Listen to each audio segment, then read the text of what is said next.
사람들은 다양한 일을 만날 때마다 자기 나름대로 해석하는 방법이 다 틀리죠.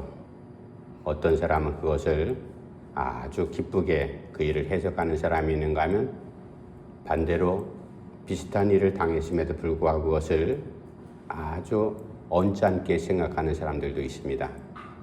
성경에도 마찬가지입니다. 우리가 잘 아는 요셉이라는 사람, 어릴 때부터 여러 형제들 가운데서 아버지의 사랑을 독차지하다시피 그렇게 자란 12아들 가운데 11번째 아들이었습니다. 그 요셉이 아버지의 사랑을 독차지하니까 다른 형제, 이복 형제들이죠, 대부분. 그 형제들이 마음이 편할 리가 없잖아요. 그러나 요셉은 아버지의 사랑을 받으면서 마음이 늘 항상 기뻤습니다. 다른 형제들은 그것을 아주 고깝게 보면서 비호하고 질투했어요. 그러다가 어느 날 다 장성한 다음에 동생이 들판에서 양을 치고 있는 형들에게 심부름을 보낸 아버지. 그래서 동생이 오는 모습을 보고 형들 몇 사람이 작당을 합니다. 기회는 왔다. 저 녀석을 우리가 없애자. 그래서 구덩이를 파고 요셉을 거기에 던져넣어서 죽도록 했습니다. 그래도 일말의 양심이 있었던 형제들 가운데 한 사람이 그러면 안 된다. 그래도 우리가 배다른 형제지만 다 아버지의 한 자식들 아니냐. 그래도 목숨만은 살려주자. 끄집어내서 살려놓고 났더니 이대로 집에 보내면은 아버지한테 고자질해서 또 어려운 일 당할 거 아니겠어요. 그러니까 이 녀석을 어떻게 할까 고민하던 차에 노예상들이 그때 오는 것을 보고 옳거니 잘됐다. 저 녀석을 팔아버리자. 그래서 노예로 팔아서 애굽 땅에 보디발이라는 장군의 집에 노예로 하인으로 그렇게 팔려갔습니다. 그리고 팔려가서 거기서 오랜 동안 하인 생활을 하면서 얼마나 힘들었겠어요. 우리가 성경책에 글자로 되어 있는 것을 우리가 문자로 읽을 뿐인데 뭐 그냥 그렇게 지냈겠거니 하지만 입장을 바꿔놓고 생각하면요 기가 막힌 일이에요. 낯설고 물다르죠. 언어가 통합니까? 같은 배경이 비슷합니까? 모든 것이 정말로 그렇게 낯설은 곳에 가서 그것도 정상적인 대우를 받으면서 지냈던 것이 아니라 노예, 하인 취급을 당하면서 그렇게 살았던 이 요셉. 그러던 가운데 어려운 일 또 당하죠. 누명도 쓰고 감옥에도 가고. 그런데 우리가 이것을 알아야 됩니다. 아버지의 사랑을 받았던 요셉, 그 사랑하는 아버지의 모습이 아니라 그 요셉을 바라봤던 다른 형들은 그 상황을 정반대로 생각을 하고 있었어요.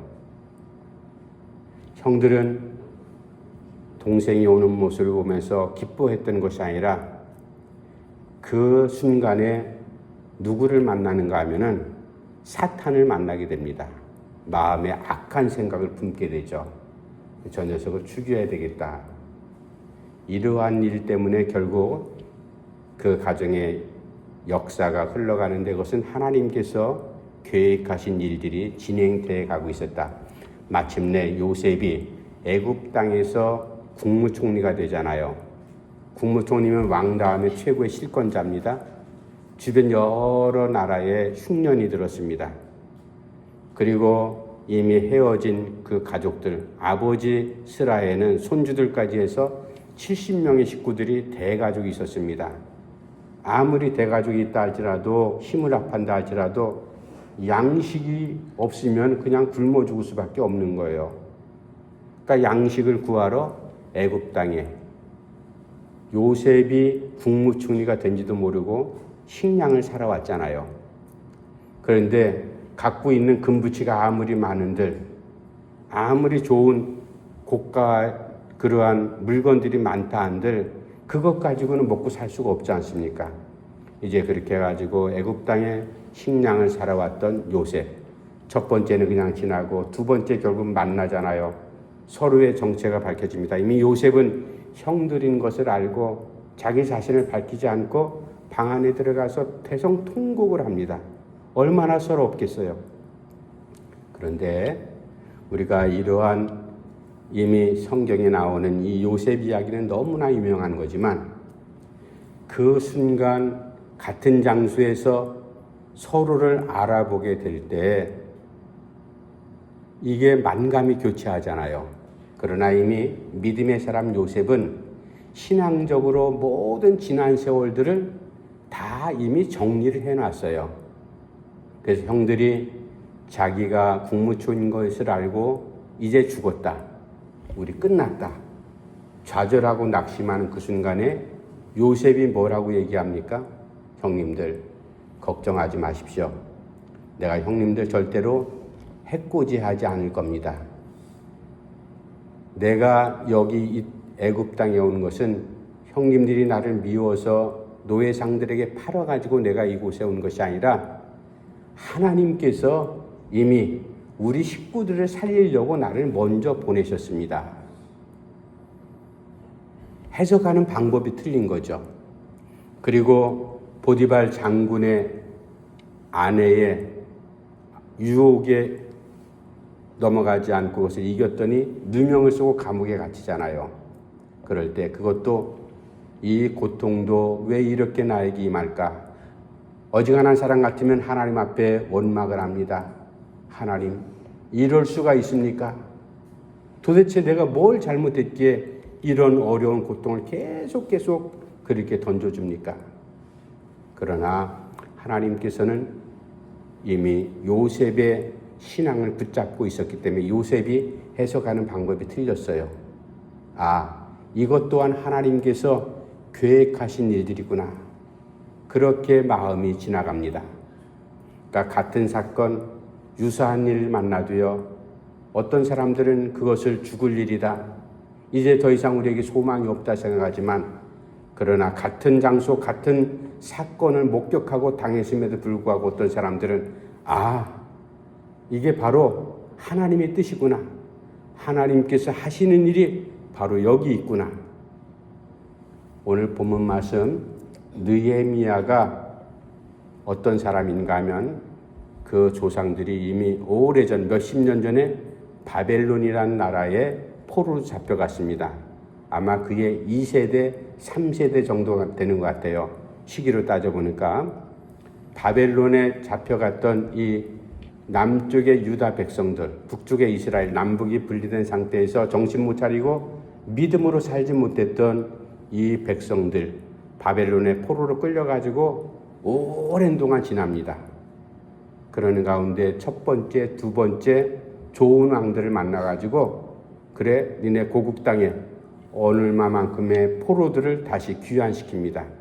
느헤미야가 세 번째 포로로 돌아왔을 때 무슨 일을 했는가 하면 예루살렘 성벽이 다 무너졌어요. 그들에게 성벽은 참 중요한 부분 아니겠어요? 옛날 고대는 다 그랬잖아요. 적들의 침입을 막기 위해서 성벽을 쌓았는데 그 성벽들이 다 무너졌다. 성문도 회파가 됐다. 그리고 남아있던 모든 유다 백성들, 하나님을 경외하며 믿음으로 살아야 될 백성들이 신앙이 다 그냥 흩어져 버리고 말았습니다. 그래서 느헤미야가 사람들을 데리고 귀환했을 때 성벽을 재건하고 그리고 유다 백성들의 마음을 하나님께로 향하는 그러한 일들을 선두에 서서 그것을 일을 했던 사람이에요. 그런데 그게 생각만큼 일들이 쉽게 진행됩니까? 남한테 가서 단돈 10원 빌리는 것도 어렵잖아요. 그리고 무너진 성벽 하나 다시 쌓는데요, 야, 돌덩어리 주워가지고 쌓으면 돼. 성벽이 무너졌으니까 벽돌이 다 쪼개지고 갈라졌을 거 아니에요. 이것을 어떻게 다듬어가지고 다시 성벽을 수축을 하지? 실제적인 현장에서 당하는 난관은요, 우리가 그 자리에 서서 그 일을 당해보지 않으면 잘 쉽게 이해하지 못합니다. 가장 고통스러운 일이 무슨 일이 있는가 하면은 사람을 통해서 괴롭힘을 당했던 것. 느헤미야가 별일을 다 당했습니다. 그래도 우여곡절 끝에 하나님의 은혜로 성벽을 재건하고 다 성벽을 재건한 다음에 백성들이 하나님 앞에 감사하지 않겠어요? 모여서 하나님 앞에 회개하면서 기도할 때 바로 느헤미야가 오늘 읽은 본문 말씀을 그렇게 고백하는 거예요. 내가 이 고난과 어려운 가운데서 내가 만난 하나님이 바로 이런 하나님이었다. 느헤미야가 만났고 체험했던 바로 그 하나님이 오늘 본문 말씀을 통해서 여러분들의 하나님, 나의 하나님이 되기를 간절히 바랍니다. 이제 말씀 본문 넘어가서 느헤미야가 체험하고 고백하는 그 하나님이 어떤 하나님인가? 6절 말씀 제가 먼저 한번 읽어보겠습니다. 6절 말씀. 오직 주는 여호와시라. 하늘과 하늘들의 하늘과 일월 성신과 땅과 땅 위의 만물과 바다와 그 가운데 모든 것을 지으시고 보존하시오니 모든 천군이 주께 경배하나이다. 아멘. 느헤미야가 하나님 앞에 기도하면서 찬양하는 내용, 바로 고백하는 신앙 고백이 바로 그겁니다.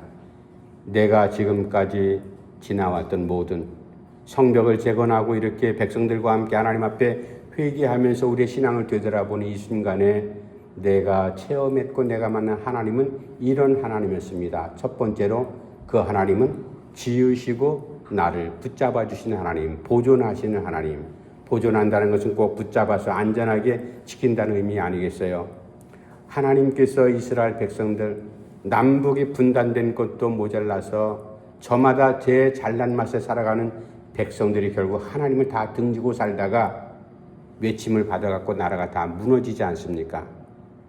그래도 정신 못 차렸던 백성들, 하나님, 우리가 이것도 잘못되고 저것도 잘못했습니다. 포로에서 다시 돌아와서 성벽을 수축하는데 사람들의 마음이 또 갈라져 있습니다. 그래도 어떻게 하든지 사람들의 마음을 모아서 하나님을 다시 경배하고 신앙을 하나로 만드는데 느헤미야가 최선을 다했어요. 그 우여곡절 끝에 겪었던 내가 만난 하나님, 하나님은 우리를 지으시는, 우리를 만드시는 하나님이십니다. 여러분, 하나님께서 세상을 창조하신 전능하신 창조주 하나님인 것을 우리는 믿음으로 고백하잖아요.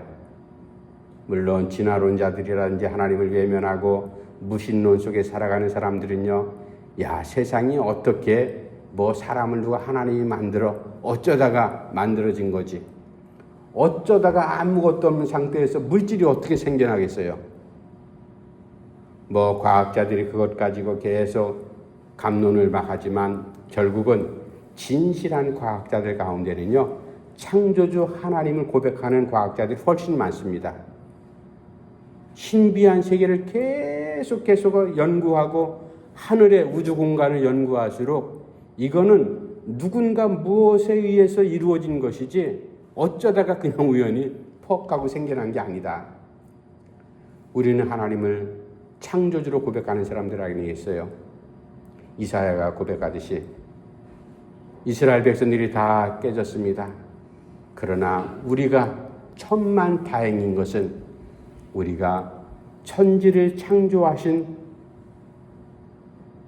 토기장의 하나님 손에 그 안에서 우리가 깨졌기에 정말 큰 다행입니다. 무슨 얘기예요? 우리가 여러 가지 가전제품 쓰잖아요. 가전제품 쓰다가 고장났어요. 그러면 AS 바로 부르잖아요. 예를 들어서 그 AS 하는 기사도 없고 고칠 사람이 없다. 그럼 여러분들 어떻게 해요? 얼마나 난감합니까? 그러나 고칠 사람이 바로 근거리에 있고 우리 집안에 있고 나와 가까이 있다. 그럼 고장나도 그렇게 큰 걱정하지 않지 않습니까? 바로 하나님을 경외하는 하나님의 선지자 일꾼들은 그것을 알았습니다. 하나님, 우리가 스스로 잘못해서 하나님 앞에 깨져버렸습니다. 고장났습니다. 그래도 천만다행인 것은 우리를 만드시고 새롭게 조성하시는 하나님 손 안에서 우리가 깨지고 고장나서 천만다행입니다. 그래서 느헤미야가 그 하나님을 만나고 체험을 했던 거죠. 벽돌 하나하나 싹 하면서 벽돌, 흙, 돌멩이를 발견하는 것이 아니라 성벽을 다시 재건하는 가운데 그 벽돌을, 돌멩이를 집어 올리면서 누구를 봤어요? 우리를 만들어 가시는 하나님을 발견했다 이겁니다. 이게 제일 중요한 부분이에요. 그래서 우리를 지으시는 하나님, 천지 창조하신 바로 창조주 하나님이시만 다시 고장난 것들을, 깨진 것들을 다시 조성하시는, 다시 만드시는 바로 그 하나님. 우리가 이 하나님을 매일매일 만나고 고백을 해 나가야 됩니다. 우리는 늘 항상 평생 살아가면서 이것저것 고장나고 깨질 수밖에 없어요. 그러나 그 순간마다 하나님 앞에 엎드려 기도하면서, 하나님, 이것도 고장나고 저것도 깨졌습니다. 내 힘으로 어떻게 다시 원형을 복구할 수가 없습니다. 하나님께 내놓사오니 하나님께서 나를 고쳐주시옵소서. 그래서 첫 번째 느헤미야가 만난 하나님이 만드시고, 그리고 우리를 붙드시는 하나님, 보존하신 하나님, 그 하나님은 지금 고백을 하고 있다는 사실입니다. 우리가 매일 살아가는 삶의 현장 가운데 하나님 앞에 나의 고장난 거 숨기지 마시고 감추지 마시고 겸손하게 다 내놓으세요. 그렇다고 해서 하나님께서 야단치시거나 뺏기놈 하면서 야단치신 하나님 아니잖아요. 부모가 자식을 때로는 화가 나서 회초리도 되고, 그리고 이제 등짝도 때리지만, 그러나 그것은 미움이 아니지 않습니까? 사랑의 표징 아니겠어요? 하나님께 우리의 모든 것을 내놓을 때 하나님의 방법으로 우리를 다시 만드시고 조성하시고 끝까지 붙드시는 하나님. 두 번째, 느헤미야가 7절 말씀에 또 고백합니다. 하나님, 내가 체험한 하나님은 바로 이런 하나님입니다. 7절 말씀도 제가 읽어드릴게요. 주는 하나님 여호와시라. 옛적에 아브라함을 택하시고 갈대아 우르에서 인도하여 내시고 아브라함이라는 이름을 주시고. 두 번째, 느헤미야가 하나님 앞에 기도하면서 감사하는 내용이 바로 그겁니다. 하나님께서 나를 불러내셨고 그리고 인도하신다. 자기 자신과 포로에서 귀환한 백성들을 빗대어서 이제 하나님 앞에 감사하는 내용이죠. 우리가 포로로 끌려가서 종살이하고 있었지만 하나님께서 우리를, 그리고 그 앞장선 나를 불러주셔서 하나님께서 이 일을 진행하게 하셨다.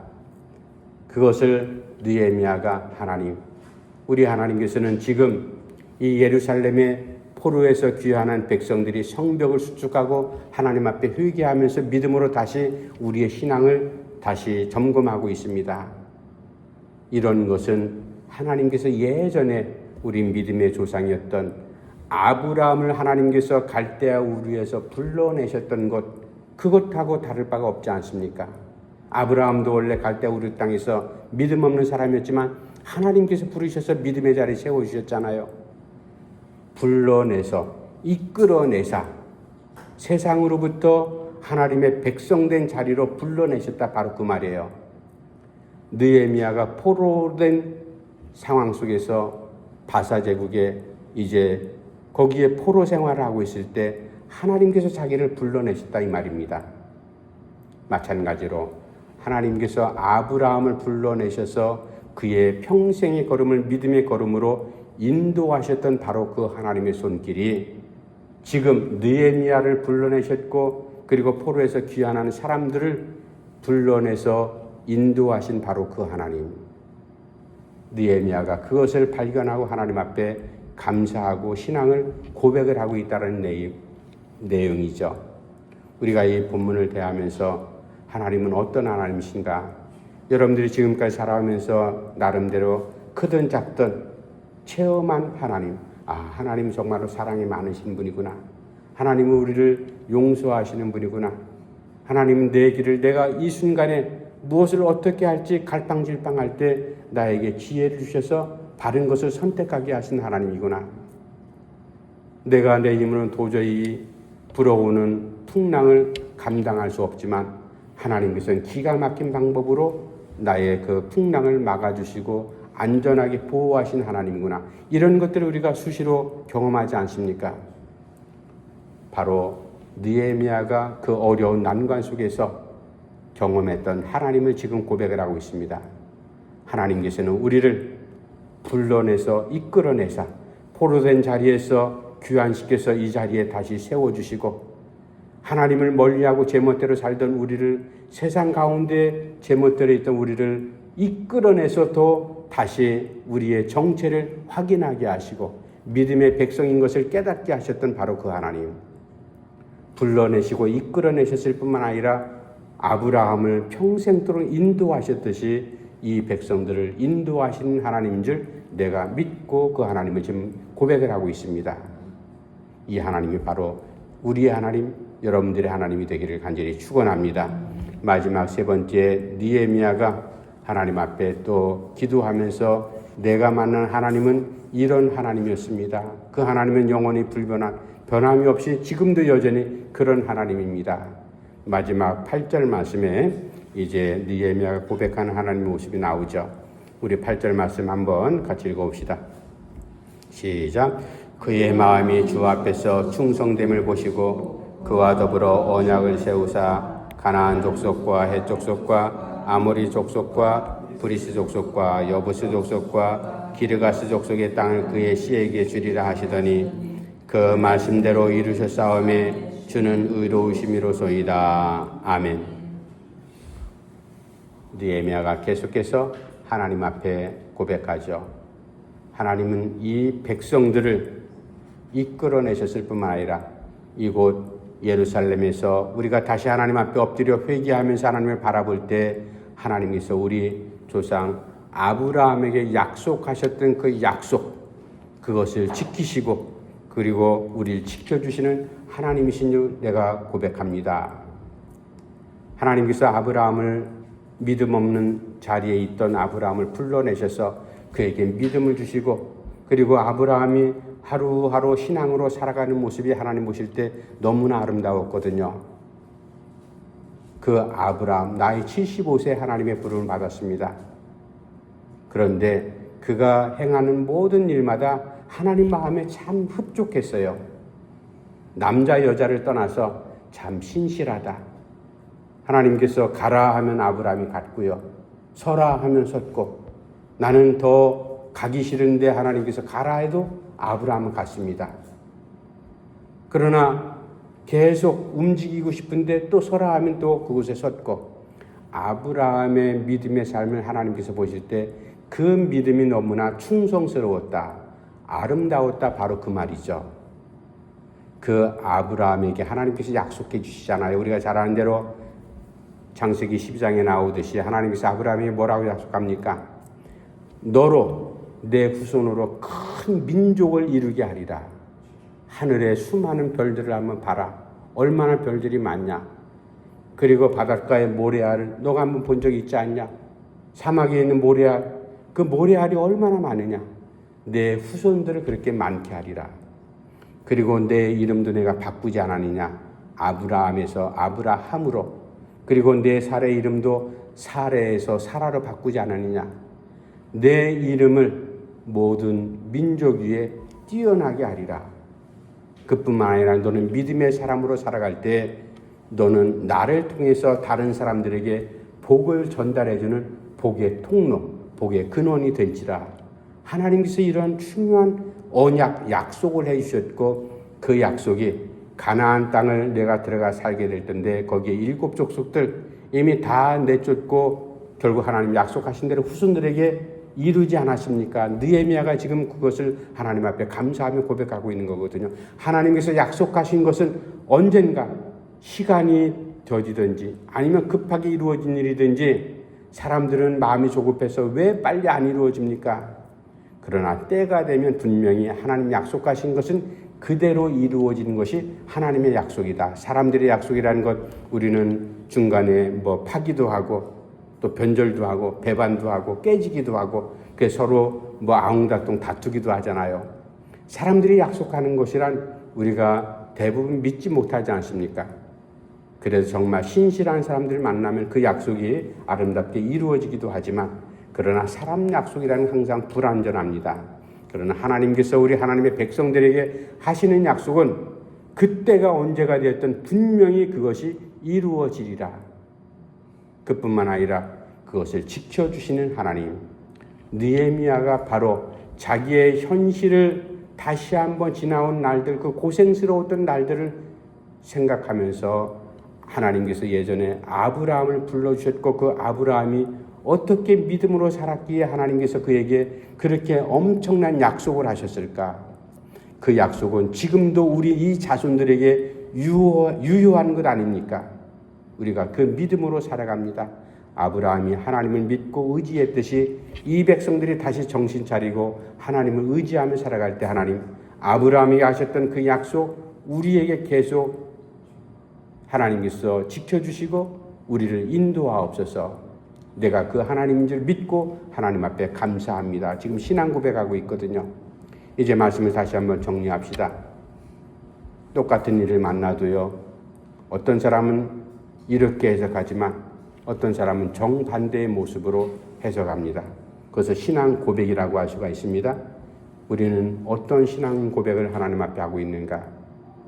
같은 상황 속에서 하나님을 원망하는 사람인지 아니면 유사한 일 가운데 하나님 앞에 감사하면서 소망을 갖고 살아가는 사람인지 느헤미야가 숱한 고생을 하면서 이제 백성들이 한자림을 하나님 앞에 회개하면서 기도하고 예배할 때 하나님 감사합니다. 다른 사람들은 어떻게 생각하는지 몰라도 성벽을 재건할 때 벽돌 하나하나 돌멩이 하나하나 주워 쌓을 때 사람들은 왜 벽돌이 이렇게 짝이 안 맞을까?